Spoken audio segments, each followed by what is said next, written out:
ভাগ্যে যেন ভালো কিছু আল্লাহ লেখেন, আপনার নসিবে যেন ভালো কিছু আসে, আপনার রিজিকে যেন আল্লাহ বরকত দান করেন, এর জন্য বেশ কিছু আমল আমরা কোরআন হাদিসের আলোকে বলতে পারি, সাজেশন দিতে পারি। রিজিকে বরকত এবং ভাগ্য সুপ্রসন্ন হবে কোন আমল করলে? ভাইরা আমার, ভাগ্যে ভালো কিছু লেখা হয় কবে? একটা হলো মানুষের সৃষ্টিরও 50,000 বছরে আল্লাহ তাআলা ভাগ্য নির্ধারণ করেছেন। আরেকটা হলো প্রতি বছর যেই রাতে আল্লাহ কোরআন নাজিল করেছেন, আল্লাহ সূরা দুখানে বলেছেন সেই রাতে অর্থাৎ লাইলাতুল কদরে আল্লাহ তাআলা সব গুরুত্বপূর্ণ বিষয় ধার্য করেন। ভাগ্যে যেন ভালো কিছু আল্লাহ লেখেন, আপনার নসিবে যেন ভালো কিছু আসে, আপনার রিজিকে যেন আল্লাহ বরকত দান করেন, এর জন্য বেশ কিছু আমল আমরা কোরআন হাদিসের আলোকে বলতে পারি, সাজেশন দিতে পারি। তবে তার আগে আমাদেরকে জানতে হবে যে ভাগ্য সুপ্রসন্ন হওয়া বা রিজিকে বরকত হওয়া বলতে কি বুঝায়। ভাই, রিজিকে বরকত হওয়া বলতে বুঝায় আপনি যা কামাই করবেন এর ভিতরে আল্লাহ তাআলা কল্যাণ দিবেন, যা কামাই করবেন এর ভিতরে বরকত হবে। প্রাচুর্য না, অনেক টাকা না, যা হবে এটাতে কি হবে? বরকত হবে। আমরা কি বরকত চাই না সম্পদ বেশি চাই? বরকত চাই। বরকত যদি চান, এক নম্বর হলো ঈমান এবং তাকওয়া লাগবে। আল্লাহ বলেছেন ওয়ালাউ আন্না আহলাল কুরআ আমানু ওয়াত্তাকাউ লাফাতাহনা আলাইহিম বারাকাতিম মিনাস সামা। যদি কোনো জনপদের লোকেরা ঈমান আনে, আল্লাহর ভয় অন্তরে লালন করে, আল্লাহ বলেছেন আসমান থেকে বরকতের সব দুয়ার খুলে দেওয়া হবে।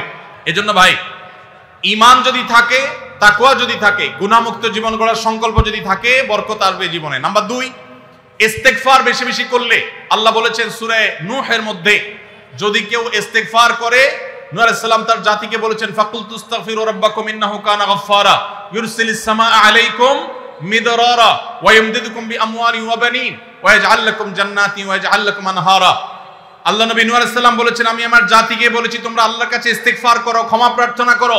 বেশি বেশি ইস্তেগফার করলে আল্লাহ তাআলা রিজিকের মধ্যে বারাকা দিবেন, অভাব দূর করবেন, সম্পদে এবং সন্তানে আল্লাহ তাআলা বরকত দান করবেন। তাহলে 2 নম্বর আমল হলো ইস্তেগফার করা, রিজিকে বরকত হবে ইনশাআল্লাহ। নাম্বার 3, শুকর আদায় করা। আল্লাহ বলেছেন লা ইন শাকারতুম লা আযীদান্নাকুম। আপনি কোনো কিছু পেয়েছেন, আলহামদুলিল্লাহ বলেন, যা পাইছেন শুকর আদায় করেন, আল্লাহ নিয়ামত বাড়ায় দিবেন। নাম্বার 4, দান সাদাকা করা। আল্লাহ তাআলা বলেছেন ইয়ামহাকুল্লাহুর রিবা ওয়া ইউরবিস সাদাকাত। আল্লাহ সুদকে ধ্বংস করবেন, তবে সাদকা এবং দান এটাকে আল্লাহ তাআলা বাড়িয়ে দিবেন। এইজন্য কেউ যদি দান করে, আল্লাহ তাআলা তাকে কি দেন?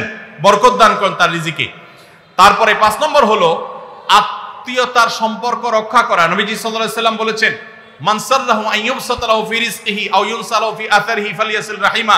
যে ব্যক্তি চায় তার আত্মীয়তার সম্পর্কে, যে ব্যক্তি চায় তার হায়াতে বরকত হোক, তার রিজিকে বরকত হোক, সে যেন আত্মীয়তার সম্পর্কের সাথে সম্পর্ক ভালো রাখে, আত্মীয়দের সাথে, অর্থাৎ রক্ত সম্পর্কে আত্মীয়দের সাথে যেন সম্পর্ক কানেক্টেড রাখে, বিচ্ছিন্ন না করে, তাহলে তার রিজিকে এবং হায়াতে বরকত হবে। এবং সর্বশেষ আরেকটা আমল বলতে চাই, সেটা হলো খাবারের ক্ষেত্রে একত্রিত হয়ে বসে খাবার খাওয়া। এই সুন্নত আমাদের সমাজ থেকে বিদায় হয়ে গেছে, আমরা অনেকে জানি না। আবু দাউদের একটি হাদিস বর্ণিত হয়েছে, নবীজি সাল্লাল্লাহু আলাইহি সাল্লামের কাছে এক ব্যক্তি বললেন, হে আল্লাহর রাসূল, আমরা খাই কিন্তু অনেক খাওয়ার পরেও পরিতৃপ্ত হই না, পেট ভরে না, খাবারের চাহিদা পরিপূর্ণ মিটে না, কারণটা কি? নবীজি সাল্লাল্লাহু আলাইহি সাল্লাম বলেছেন তোমরা সম্ভবত আলাদা আলাদা প্লেটে খাও, আলাদা আলাদা সিঙ্গেল খাও।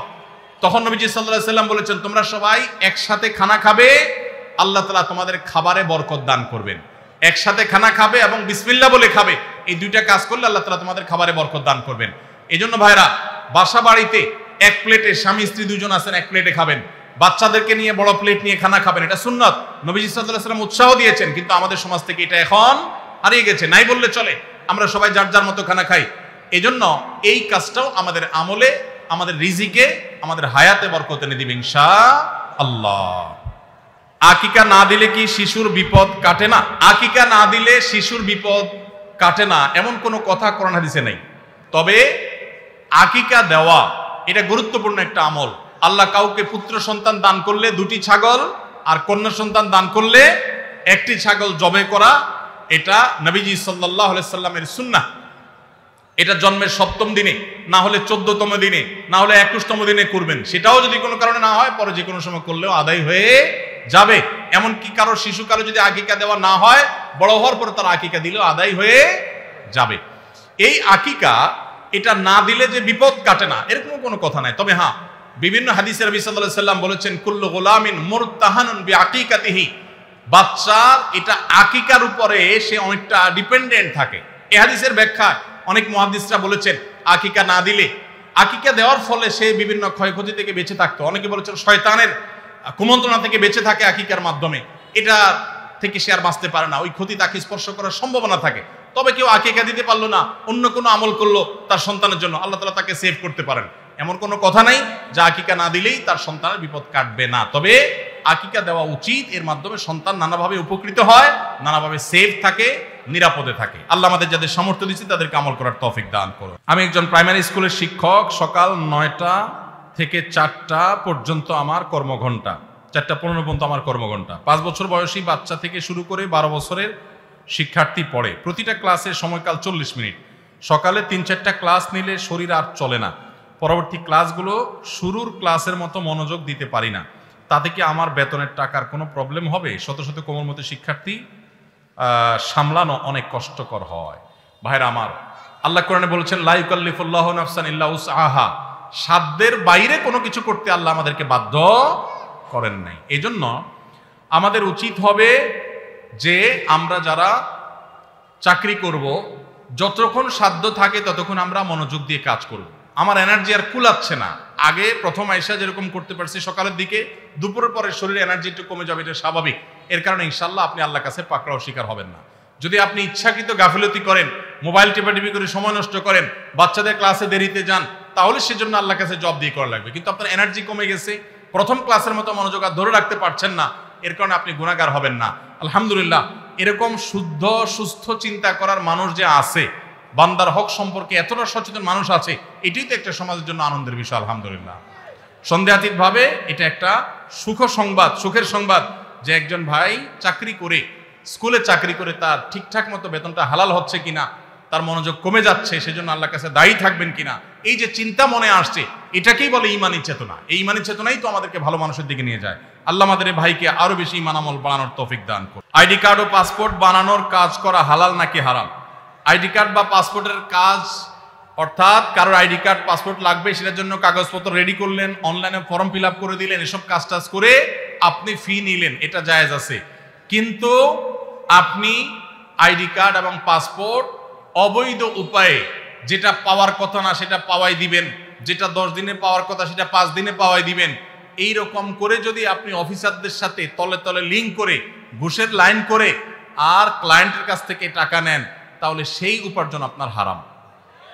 কথা কি বুঝাতে পারছি?